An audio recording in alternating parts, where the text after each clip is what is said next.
మిత్రులందరికీ నమస్తే.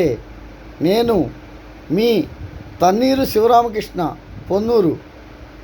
దయచేసి నా ఛానల్ను సబ్స్క్రైబ్ చేయండి, లైక్ చేయండి. తద్వారా నేను చేసే కొత్త వీడియోలను చూసి ఆనందించవచ్చు.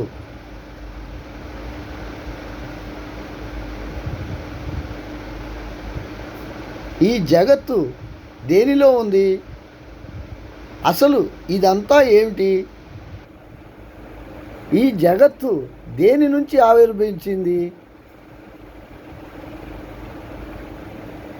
దేని వలన మరియు దేని చేత ఈ జగత్తు నిర్మింపబడిందో తెలుసా? దీని అంతటికీ ఏకైక కారణం ఆత్మ మాత్రమే. ఈ ఆత్మ మాత్రమే ప్రపంచము,